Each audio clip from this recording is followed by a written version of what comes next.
أعمال من يهده الله فلا مضل له ومن يضلله فلا هادي له ونشهد أن لا إله إلا الله وحده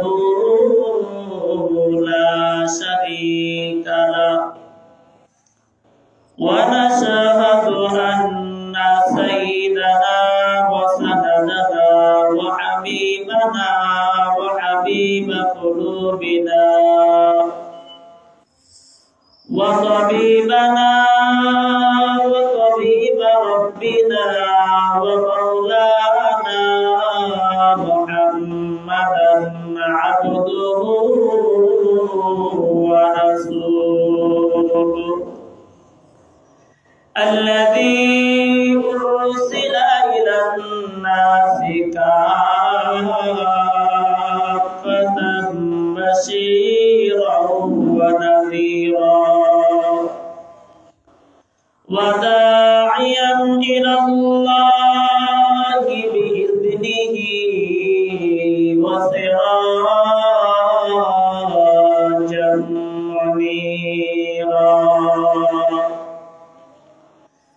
أما بعد فأعوذ بالله من الشيطان الرجيم بسم الله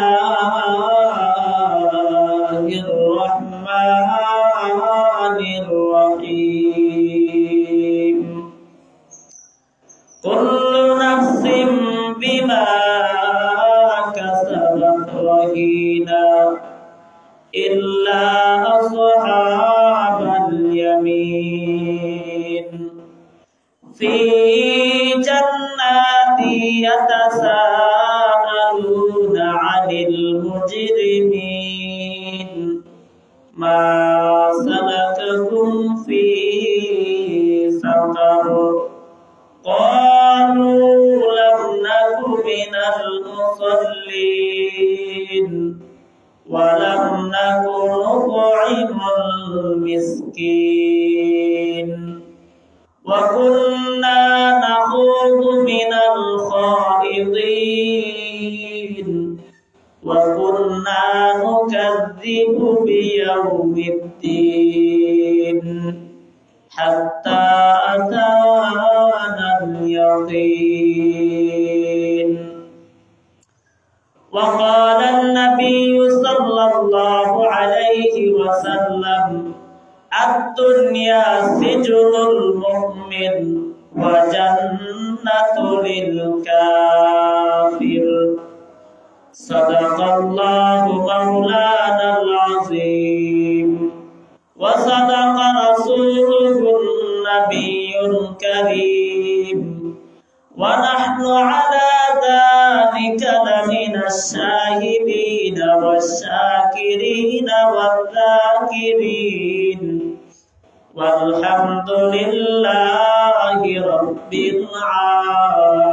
العالمين সকলে দুরূদ ইব্রাহিম পড়ি যে দুরূদ নামাজের মধ্যে স্থান পেয়েছে اللهم صل على محمد وعلى آل محمد كما صليت على إبراهيم وعلى آل إبراهيم إنك حميد مجيد اللهم بارك على محمد وعلى آل محمد كما باركت على إبراهيم وعلى آل إبراهيم إنك حميد مجيد بلغ العلا بكماله كشف الدجى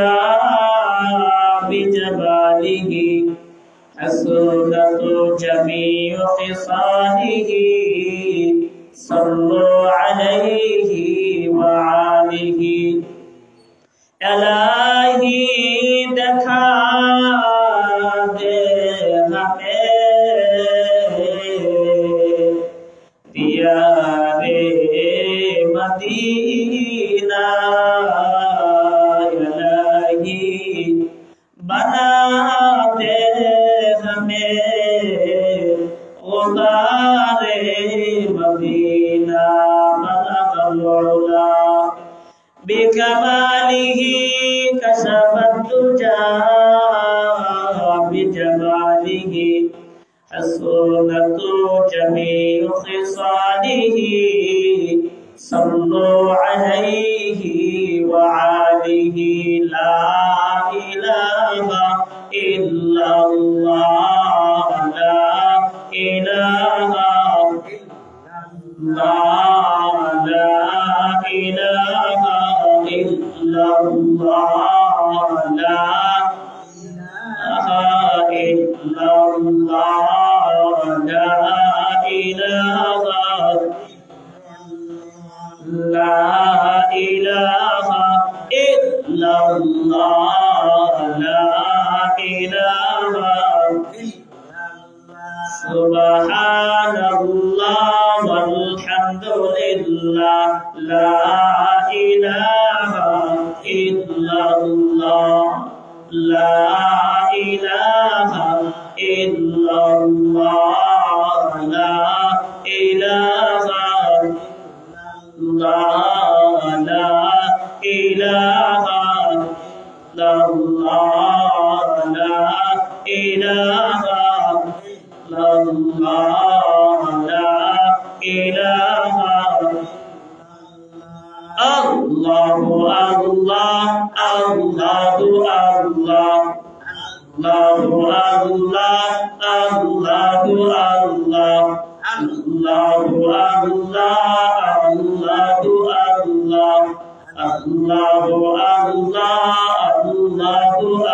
الله الله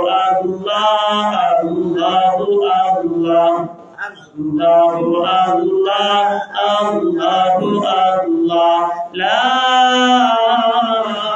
إله إلا الله محمد رسول الله صلى الله عليه وسلم আলহামদুলিল্লাহ।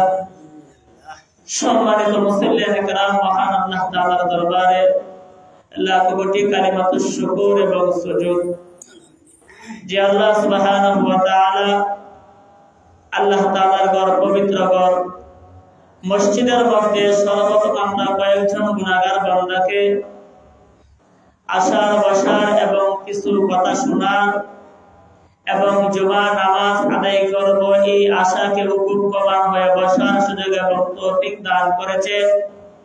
এই জন্য মহান রব্বে কারিমের দরবারে সকলে কালিমাতুশ শুকর আদায় করি, সকলে পড়ে আলহামদুলিল্লাহ। সম্মানিত মুসল্লিয়ানে কিরাম, দেখতে দেখতে আমাদের কাছ থেকে পবিত্র রজব মাস বিদায় নিয়ে চলে যাচ্ছে। আজ হলো পবিত্র রজব মাসের 30 তারিখ। আজ হলো রজব মাসের শেষ জুমা। আগামী জুমা শাবান মাসে হবে ইনশাআল্লাহ। যদি আল্লাহ তাআলা আমাদেরকে বাঁচায় রাখে, যদি হায়াতে জিন্দেগিতে আল্লাহ তাআলা বরকত দেন, তাহলে সামনের জুমা আমরা শাবানের আলোচনা শুনবো ইনশাআল্লাহ। প্রিয় উপস্থিতি, লক্ষ কোটি দরুদ সালাম প্রেরণ করি কলেজার নবী, মায়ের নবী হযরত মুহাম্মদ আরবি সাল্লাল্লাহু আলাইহি ওয়াসাল্লামের ঝাঁথার আমি আপনাদের সম্মুখে আলোচনা করার জন্য পবিত্র কালামুল্লাহ শরীফের সূরাতুল মুদ্দাসসির থেকে কয়েকখানা আয়াত কারিমা আপনাদের সম্মুখে আমি তেলাওয়াত করেছি। আল্লাহ সুবহানাহু ওয়া তাআলার কাছে আমি তৌফিক কামনা করি, আপনাদের কাছে আমি দোয়া চাই। আল্লাহ তাআলা যদি তৌফিক না দেয়, তাহলে জবান দ্বারা কোনো কথা বাইর হবে না, হবে না। কথা বলার মালিক কে? আল্লাহ। কথা জবান দিয়ে কে বের করে দেয়?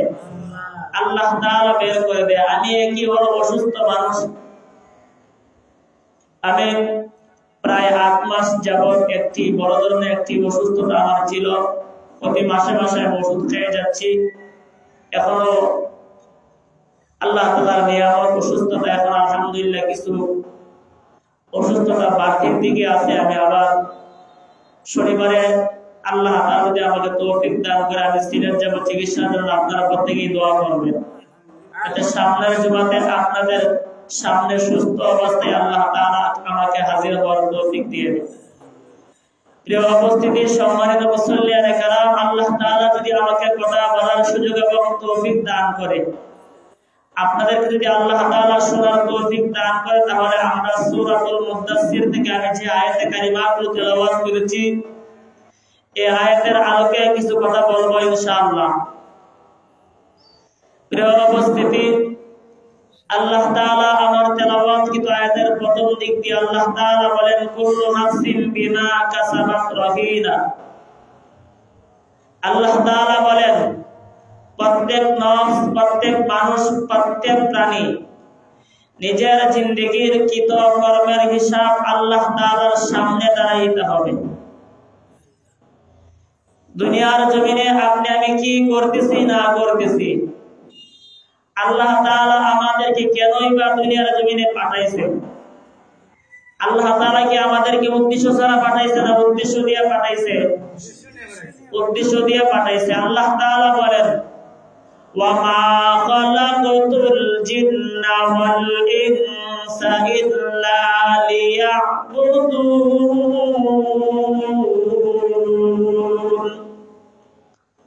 আল্লাহ তাআলা জিন এবং ইনসান, আল্লাহ তাআলা মানুষকে বানাইছে আল্লাহ তাআলার ইবাদত বندگی করার জন্য।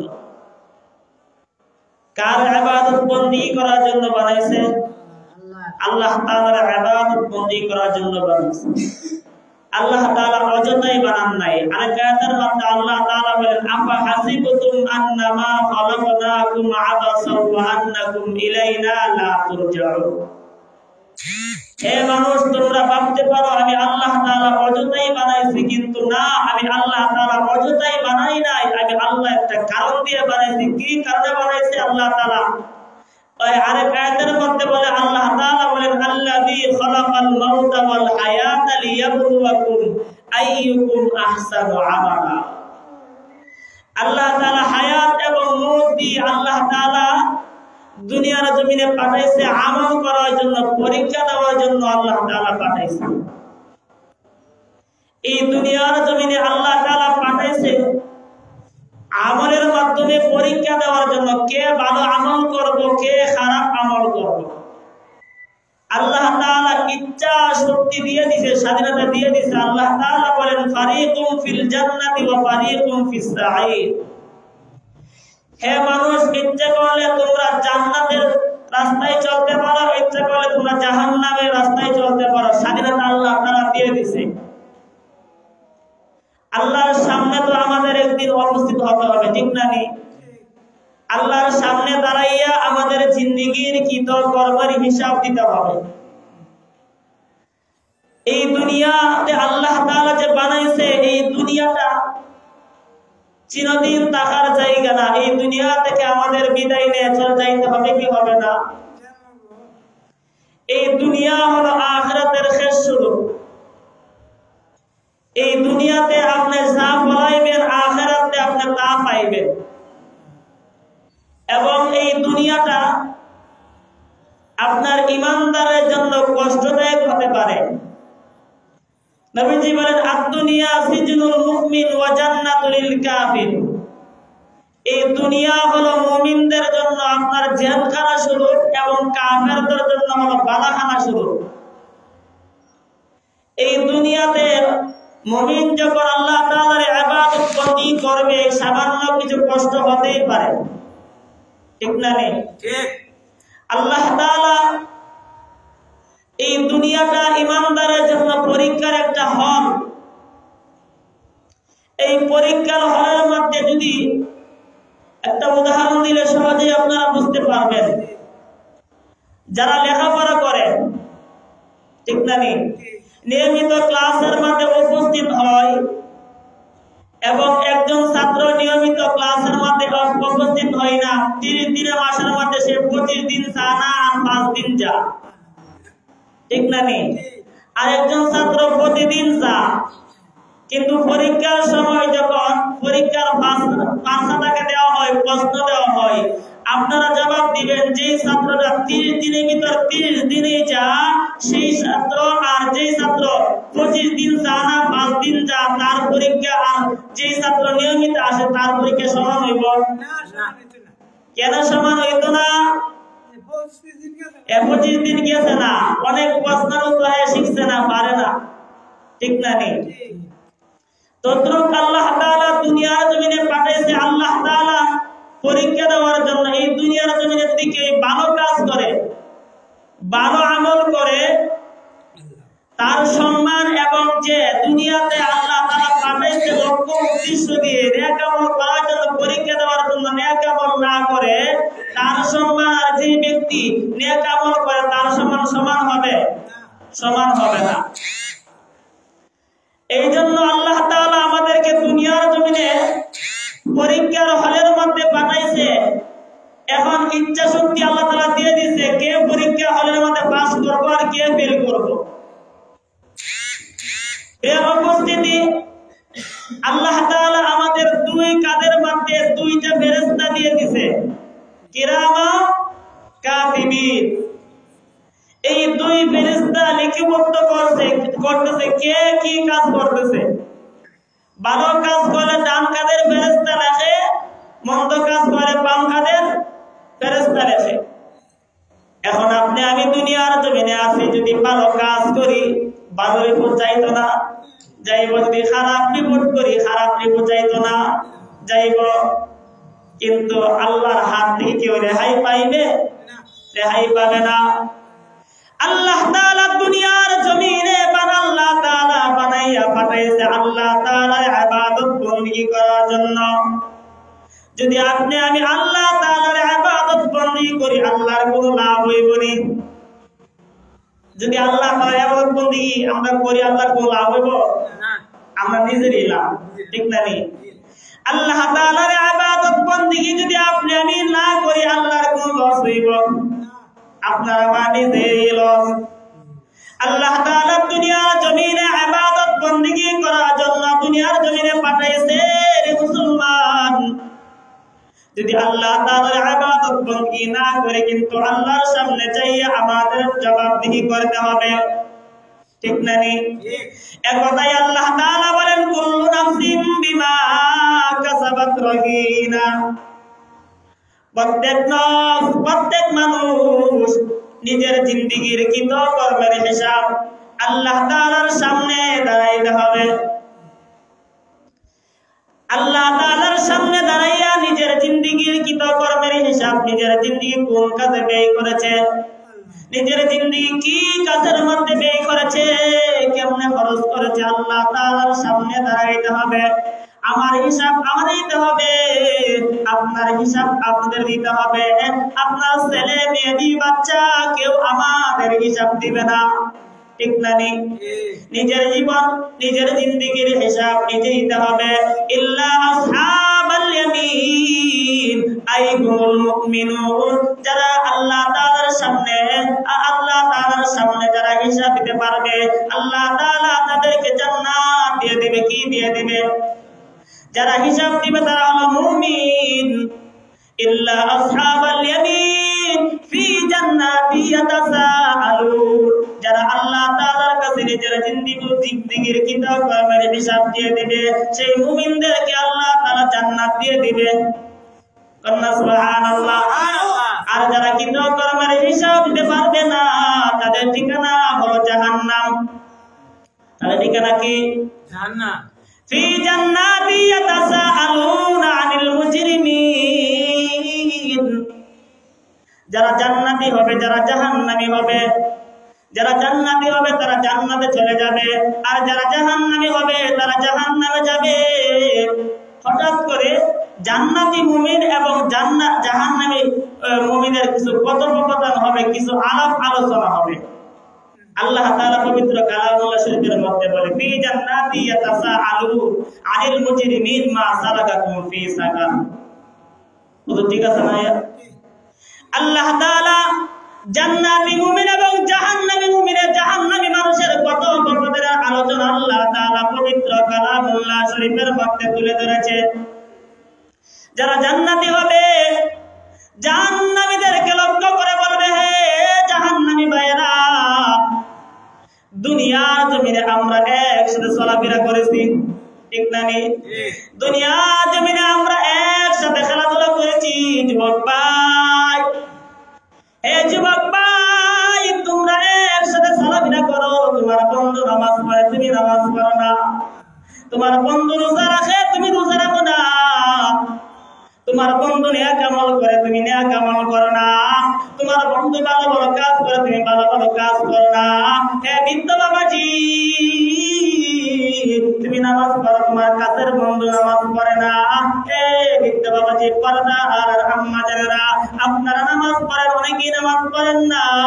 একসাথে চলাফেরা করেন। যারা জান্নাতি হবে, যারা জাহান্নামী হবে, জান্নাতি এবং জাহান্নামীরা আলাপ আলোচনা করবে। জান্নাতীরা লক্ষ্য করে বলবে, দুনিয়ার জমিনে আমরা একসাথে ছিলাম বন্ধু, একসাথে আমরা বাজার করতাম, একসাথে আমরা চলাফেরা করতাম। তুমি কেন জাহান্নামে যাইলা, আমি কেন জান্নাতে আইলাম? আমার ঠিকানা কেন জান্নাত হইল, তোমার ঠিকানা কেন জান্নাত জাহান্নাম হইল?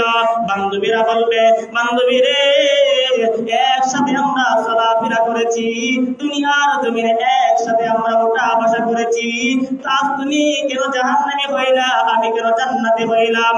আল্লাহ তাআলা পবিত্র কালামুল্লাহ শরীফের মধ্যে বলে, মা সালাকাকুম ফি সাকার।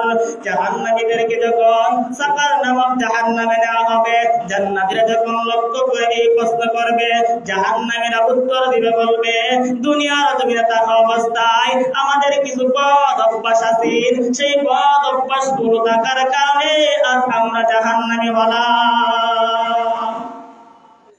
কথা বুঝে আসছে?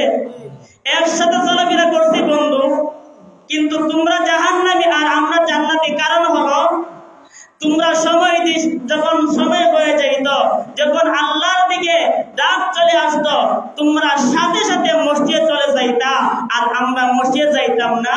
এই জন্য আজ আমরা জাহান্নামী। জাহান্নামীরা কয়েকটা গুণ বলবে, এই গুণের কারণে জাহান্নামী হয়েছে। শুনতে রাজি আছেন? আল্লাহ তাআলা বলেন, মা সালাকাকুম ফি সাকার ক্বালু লাম নাকু মিনাল মুসাল্লিন। যারা সাকার নামক জাহান্নামে যাবে, তারা বলবে, আজকে আমরা জাহান্নামী হওয়ার কারণ হলো, দুনিয়ার জমিনে থাকা অবস্থায় আমরা মুসল্লি ছিলাম না। কি ছিলাম না? মুসল্লি কাদেরকে বলা হয়? আমরা জানি যারা নামাজ পড়ে তাদেরকে মুসল্লি বলা হয়, ঠিক না? এর দ্বারা আমরা ধরে নিলাম যারা নামাজি ছিল না, যারা নামাজ পড়তো না, তারা সাকার নামক জাহান্নামী। সাকার নামক জান্নাতীরা বলবে, ও আচ্ছা, আমরা নামাজ পড়েছি এই জন্য আমাদের ঠিকানা জান্নাত, এবং তোমরা যে নামাজ পড়ো নাই এই জন্য তোমরা সমত নামাজ আদায় না করার কারণে এই অপরাধে তোমরা সাকার নামক জাহান্নামে হয়ে গেল। প্রিয় উপস্থিতি, এই জন্য নামাজ পড়তে হবে কি হবে না? পড়তে হবে। নামাজ যে ব্যক্তি আদায় করবে তার সম্মান, আর যারা নামাজ পড়বে না তাদের সম্মান সমান হবে না, কখনো সমান হবে না। কারণ নামাজ আল্লাহ তাআলা পবিত্র কালামুল্লাহ শরীফের বিভিন্ন জায়গার মধ্যে আল্লাহ তাআলা বলেছে নামাজ কায়েম করার কথা, ওয়াকিমুস সালাত, সালাত কায়েম করার কথা আল্লাহ তাআলা পবিত্র কালামুল্লাহ শরীফের মধ্যে বলেছে। আল্লাহ তাআলা বলে, قد أفلح المؤمنون الذين هم في صلاتهم خاشعون। সফল কাম হলো এই ব্যক্তি, সফল কাম মুমিন কারা? সফল কাম মুমিন হলো যারা খুশু খুদুর সহিত যারা সালাত আদায় করে, নামাজ পড়ে সুবহানাল্লাহ। এই জন্য নামাজ যারা পড়ে এবং যারা নামাজ পড়ে না তারা কখনো সমান হতে পারে না। কাফের আর মুমিনের মাঝে পার্থক্য হলো নামাজ, ঠিক না বেঠিক? যারা নামাজ পড়বে তাদেরকে আল্লাহ তাআলা দুনিয়ার জমিনেও সম্মানিত করবে, আখিরাতের জমিনেও সম্মানিত করবে। নবী করিম সাল্লাল্লাহু আলাইহি ওয়াসাল্লাম হাদিস শরীফের মধ্যে বলেন, قال النبي صلى الله عليه وسلم الصلاة قال النبي صلى الله عليه وسلم مفتاح الجنة الصلاة নবীজি সাল্লাল্লাহু আলাইহি ওয়াসাল্লাম বলেন নামাজ হলো বেহেশতের চাবি। সুবহানাল্লাহ। নবীজি অন্য হাদিসের মধ্যে বলেন আউয়ালু মা ইউহাসাবু বিহিল আবদু ইয়াউমাল কিয়ামাতিস সালাত। নবী করিম সাল্লাল্লাহু আলাইহি ওয়াসাল্লাম বলেন কিয়ামতের দিন সর্বপ্রথম বান্দার নামাজের হিসাব হবে। যদি বান্দার নামাজের হিসাবগুলো সঠিক হয়ে যায় বাকি সমস্ত আমলগুলো সঠিক হয়ে যাবে। এই জন্য নামাজ আদায় করা দরকার আছে কি আছে না? যারা নামাজ আদায় করবে আল্লাহ তাআলা তাদেরকে দুনিয়ার জমিনে সম্মানিত করবে, আখিরাতের জমিনে সম্মানিত করবে। দুনিয়ার জমিনে আল্লাহ তাআলা কি রকম সম্মানিত করবে? নবী করিম সাল্লাল্লাহু আলাইহি ওয়াসাল্লাম হাদিস শরীফের মধ্যে বলেন এই নামাজের ফজিলতের আলোচনা আমরা অনেকেই জানি কিন্তু আমল করতে রাজি না। যদি আমল করতে রাজি হইতাম তাহলে আযান দেওয়ার সাথে সাথে মসজিদগুলো ভরে যেত, ঠিক না ঠিক? এখন আমরা এমন মুসলমান আছি শুধু সাপ্তাহিক নামাজ পড়ি, সাপ্তাহিক মুসল্লি, শুক্রবার নামাজ আদায় করি আর বাকি 5 ওয়াক্ত পূজাও পাওয়া যায় না, ঠিক না? এই জন্য মুসল্লি যদি হতে চান তাহলে 5 ওয়াক্ত নামাজি হতে হবে, 5 ওয়াক্ত নামাজ আদায় করতে হবে। এর হাজিরিন বলতেছিলাম যারা নামাজ আদায় করবে আল্লাহ নবী বলেন তাদেরকে আল্লাহ তাআলা দুনিয়ার জমিনে পুরস্কৃত করবে, আখিরাতের জমিনেও পুরস্কৃত করবে। দুনিয়ার জমিনে আল্লাহ তাআলা পুরস্কার দিবে, আখিরাতেও পুরস্কার দিবে। আল্লাহ নবী এক হাদিসের মধ্যে বলেন যারা 5 ওয়াক্ত নামাজ গুরুত্ব সহকারে পড়বে আদায় করবে আল্লাহ তাআলা তাদেরকে 5টা পুরস্কার দিয়ে দিবে। প্রথম নাম্বার পুরস্কার আল্লাহ তাআলা সেই বান্দার সমস্ত রিজিকের মধ্যে বরকত দিয়ে দিবে। আল্লাহ তাআলা কামাই রুজির মধ্যে বরকত দিয়ে দিবে। আপনি অল্প টাকা আপনি ইনকাম করেন এটির মধ্যে আল্লাহ তাআলা বরকত দিয়ে দিবে। যদি নামাজ ঠিক হয়, কি ঠিক হয়? নামাজ ঠিক হয়। দ্বিতীয় নম্বর পুরস্কার আল্লাহ নবী বলেন আল্লাহ তাআলা কবর আযাব মাফ করে দিবে। তৃতীয় নম্বর পুরস্কার আল্লাহ নবী বলেন আল্লাহ তাআলা ডান হাতে আমলনামা দিয়ে দিবে। 4 নম্বর পুরস্কার আল্লাহ তাআলা ফুলসিরাতের পুল 30 হাজার বছর আল্লাহ তাআলা পার করে দিবে। 5 নম্বর পুরস্কার আল্লাহ তাআলা বিনা হিসাবে জান্নাত দিয়ে দিবে। আগেও বলেছি যারা নামাজ আদায় করবে না এবং যারা নামাজ আদায় করবে তারা কখনো সমান হতে পারে না। পক্ষান্তরে যারা 5 ওয়াক্ত নামাজ পড়বে না তাদেরকে 5টি শাস্তি দেওয়া হবে। ওই তেমনি 5টি শাস্তি দেওয়া হবে। প্রথম নাম্বার শাস্তি আল্লাহ তাআলা তার রিজিকের মধ্যে কোনো রকমের বরকত দিবে না। বুঝছেন নি কথা? নামাজ যদি আদায় না করেন আপনার রিজিকের দরজা তালা মারা, বরকত পাবেন না, বরকত পাইবেন নি। যদি রিজিকের মধ্যে বরকত চান তাহলে কি আদায় করতে হবে? নামাজ আদায় করতে হবে। যারা নামাজ আদায় করবে না তাদেরকে কিছু শাস্তি দেওয়া হবে। এর মধ্যে প্রথম নাম্বার হলো রিজিকের মধ্যে বরকত থাকবে না। দ্বিতীয় নাম্বার হলো তার চেহারা থেকে নেককারের সুরতটা তুলে নেওয়া হবে। আপনারা লক্ষ্য করে দেখবেন যারা নামাজি এবং যারা নামাজি না তাদের চেহারার দিকে তাকাইলেই পরিচয় পাওয়া যায়, ঠিক না? যারা নামাজ আদায় করে আল্লাহর বিধিবিধান মানে তাদের চেহারার দিকে তাকাইলে নূর নূর বাসে ভালো লাগে, দেখতে ভালো লাগে, ঠিক না? আর যারা নামাজ আদায় করে না তাদের চেহারার দিকে তাকাইতে মনে চাই না। যারা নামাজ আদায় করবে না তাদের চেহারা থেকে নেককারের সুরতটা তুলে নেওয়া হবে। 3 নম্বর যারা নামাজ আদায় করবে না তারা কোনো নেক আমল আল্লাহ তাআলা কবুল করবে না। 4 নম্বর যারা নামাজ আদায় করবে না তাদের কোনো দোয়া আল্লাহ তাআলা কবুল করবে না। 5 নম্বর যারা নামাজ আদায় করবে না তারা যদি কোনো ওলি বুজুর্গ দিয়ে দোয়া করা তাদের দোয়াও আল্লাহ তাআলা কবুল করবে না। অতএব আমাদের নামাজ ঠিক করতে হবে, ঠিক না? অতএব আমাদের নামাজ ঠিক করতে হবে। আমাদের অনেকের নামাজের মধ্যে অনেক সমস্যা আছে, নামাজের রুকু সিজদা গুলো সঠিকভাবে আদায় করতে পারি না, এবং নামাজের তাসবিহাত আমরা বলতে পারি না, শুদ্ধভাবে বলতে পারি না। কিন্তু চেষ্টা আমাদের করতে হবে, কি হবে না? কথা বলেন না কেন? চেষ্টা করতে হবে, কি হবে না? চেষ্টা করতে হবে, চেষ্টা করতে হবে। উলামায়ে কেরামের সাহাবতে যাইতে হবে, ইমাম সাহেবকে বলতে হবে, হুজুর আমার নামাজটা সঠিক করে দেন, আমার নামাজটা সুন্দরভাবে পড়ব কিভাবে? আপনি আমাকে সূরা কারাতগুলো শিখিয়ে দেন, নামাজের তাসবিহাতগুলো শিখিয়ে দেন। কোনদিন আমরা ইমাম সাহেবকে বলিনি, কোনদিন আমরা ইমাম সাহেবকে বলি না। আজকে থেকে বলবো তো ইনশাআল্লাহ। প্রিয় হাজিরিন, প্রথমে আমি ভুলে গিয়েছি, আমি ইস্তেমার বিষয়ে কিছু কথা বলতেছিলাম।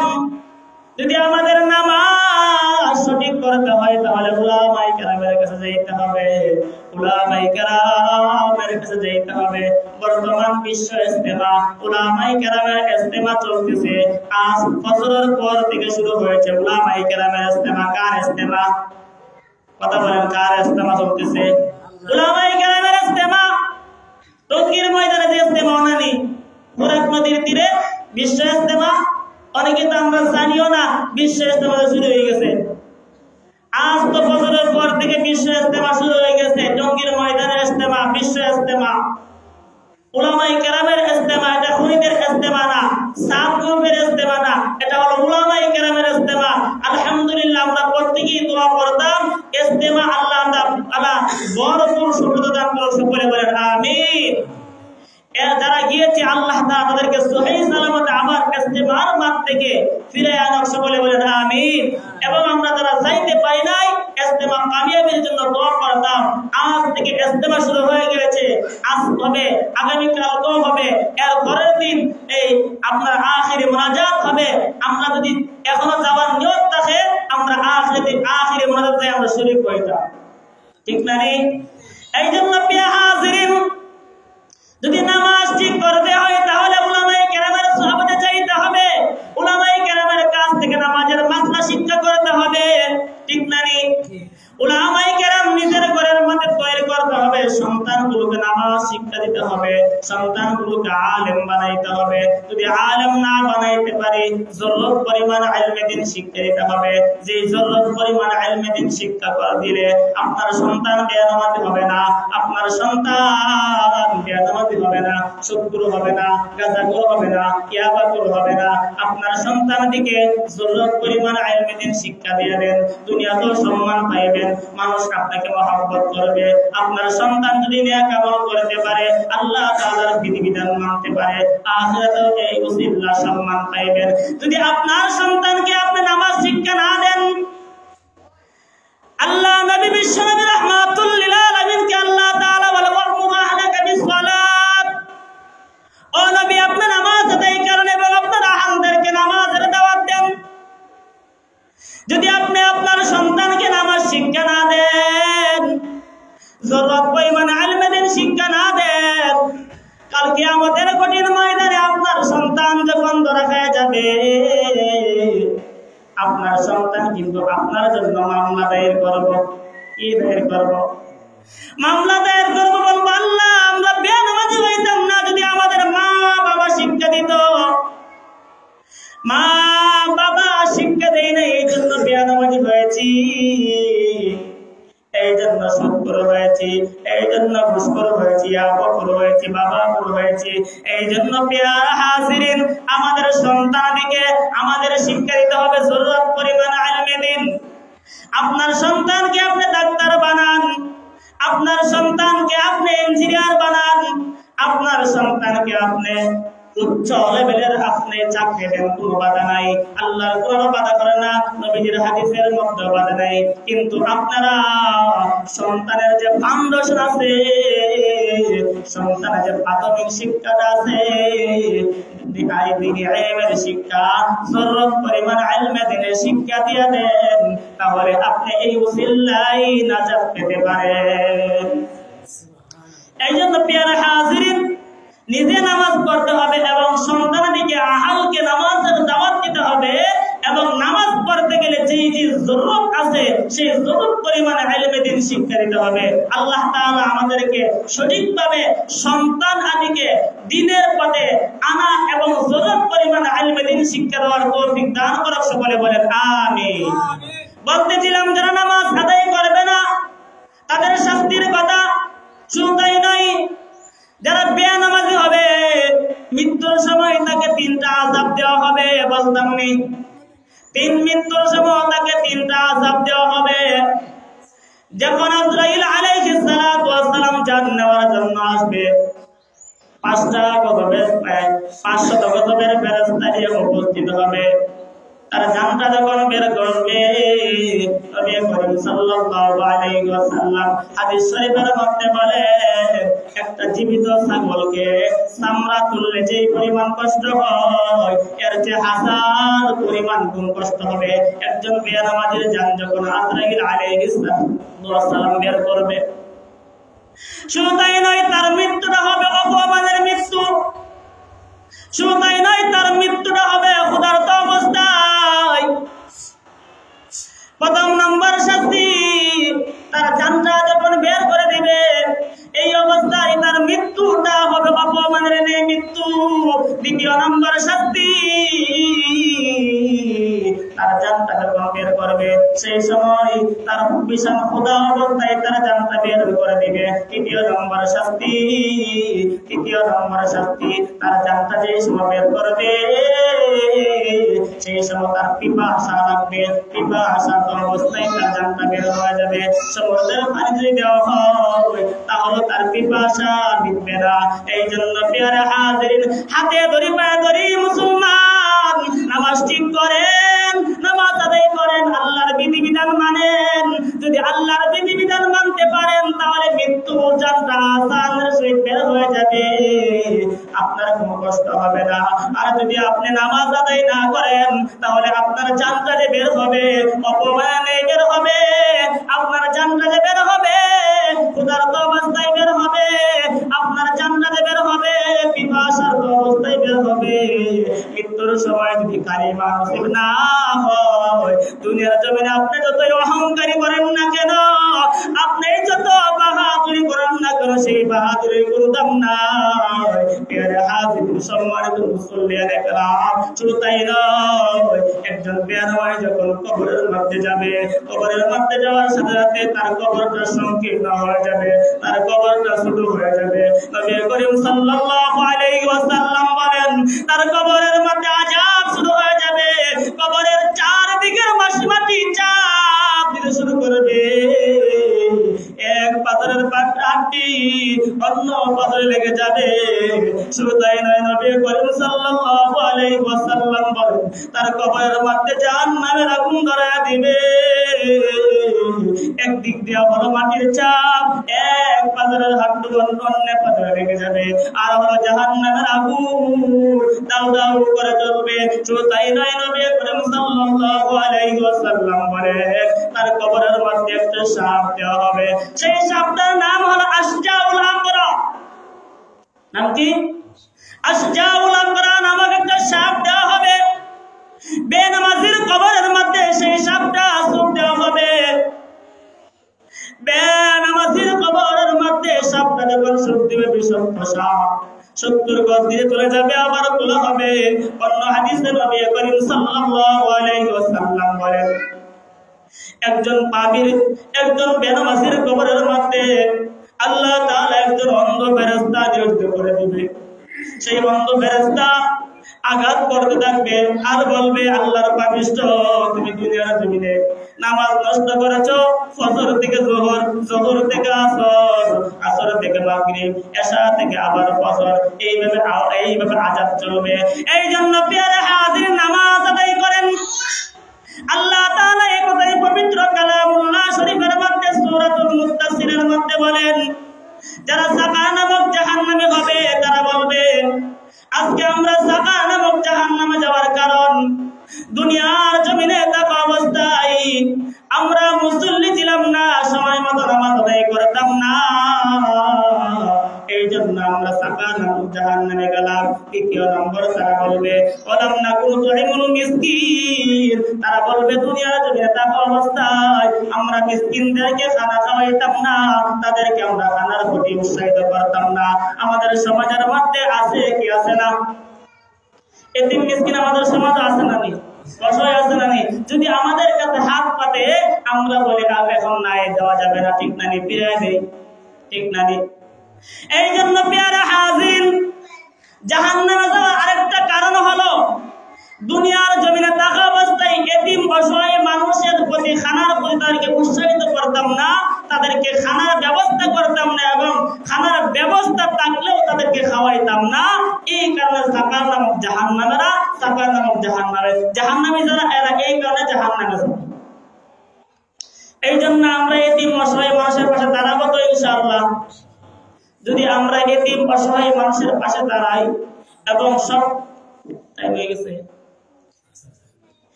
যদি আমরা এতিম অসহায় মানুষের পাশে আমরা দাঁড়াই তাহলে আল্লাহ তাআলা এই উসিলায় আমাদেরকে মাফ করে দিবে।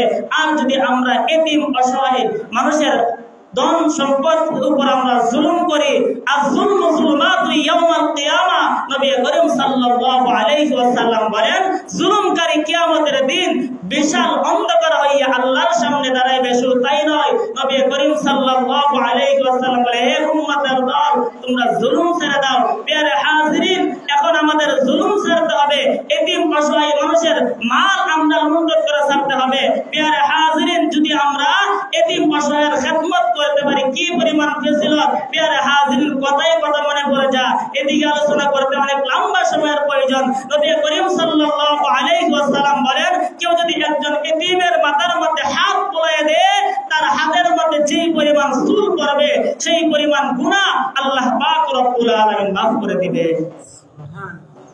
নবী করিম সাল্লাল্লাহু আলাইহি ওয়াসাল্লাম বলেন আমি এতিম ছিলাম, যারা এতিমের খেদমত করবে আল্লাহ নবী বলেন সেই এতিমের খেদমতকারী ব্যক্তি আর আমি জান্নাতে একই পাশাপাশি অবস্থান করব। প্রিয় হাজিরিন, এই জন্য এতিম অসহায় মানুষের প্রতি আমাদের সৎ ব্যবহার করতে হবে, ভালো বিচার করতে হবে। আজ তো বর্তমান সময়ের মধ্যে আমরা দেখি যার টাকা আছে তার সমাজে দাম আছে, ঠিক না? কথা বলেন না কেন? যার টাকা আছে তার সমাজে দাম আছে, যার টাকা নাই তার সমাজে দাম নাই। এখন তো আলহামদুলিল্লাহ এরকম বিচারক নাও থাকতে পারে। আগে এমন আসলে সময় ছিল এরকম বিচারক অভাব থাকতো না, ঘুষ ছাড়া কিছুই হইতো না, ঠিক না? চা দিয়ে খাওয়াইতে পারবে বিচার তার বসে, ঠিক না?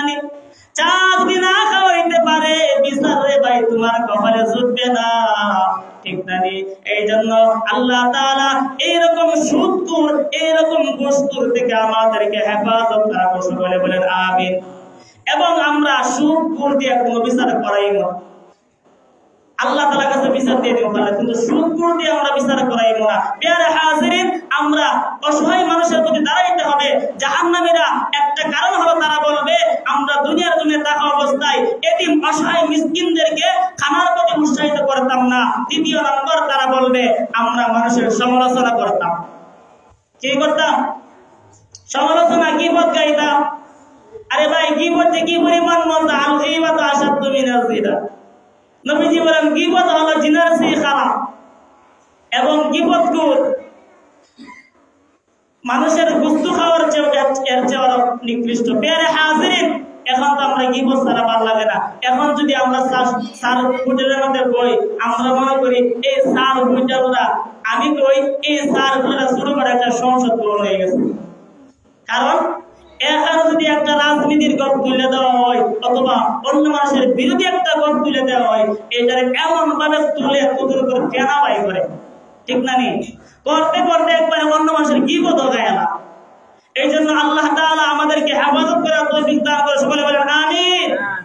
যেই সময় অন্য মানুষের গীবত গাইবেন এই সময় যদি একবার সুবহানাল্লাহ বলতেন আপনার নেকির পাল্লাটা বাড়িয়ে দিত, ঠিক না? একবার সুবহানাল্লাহ বলতেন, সুবহানাল্লাহ বলতো আল্লাহ তাআলা পাক এবং পবিত্র, আল্লাহ তাআলা আপনারে পাক এবং পবিত্র বানাইতো।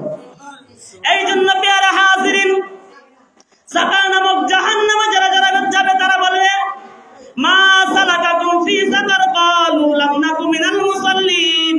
ওয়ালাম নাকু নুত'ইমুল মিসকিন ওয়া কুননা নাখুযু মিনাল খাইদিন ওয়া কুননা নুকাযযিবু বিয়াউমিদ্দিন হাত্তা আতানাল ইয়াকিন। প্রথম নম্বর তারা বলবে দুনিয়ার জমিনে থাকা অবস্থায় আমরা মুসল্লি ছিলাম না। দ্বিতীয় নম্বর তারা বলবে আমরা এতিম অসহায় মানুষদেরকে খানা খাওয়াইতাম না। তৃতীয় নম্বর তারা বলবে আমরা সমালোচনা করতাম, কি বলতাম। চতুর্থ নম্বর তারা বলবে আমরা কিয়ামতকে অস্বীকার করতাম, মৃত্যুকে অস্বীকার করতাম, এই জন্য আমরা সাকার নামক জাহান্নামে আইছি। প্রিয় হাজিরিন, কখনো মৃত্যুকে কখনো আমরা অস্বীকার করতে পারবো না। প্রত্যেকের এই দুনিয়ার জমিন থেকে বিদায় নিয়ে চলে যাইতে হবে। অনেকে আমরা নেক আমল করব না, সময় আছে ভাই, সময় আছে না, সময় যাইতেছে, কার জানি কখন হায় শেষ হয়ে যাচ্ছে, আশা আছে নি। প্রিয় হাজিরিন, সময় শেষ। এই চারটা গুণ যাদের মধ্যে থাকবে তারা সাকা নামক জাহান্নামী হবে। তাদের জন্য যদি কোন নবী কোন ওলি সুপারিশ করে, আল্লাহ তাআলা তাদের সুপারিশ গ্রহণ করবে না। এই জন্য প্রিয় হাজিরিন, আমরা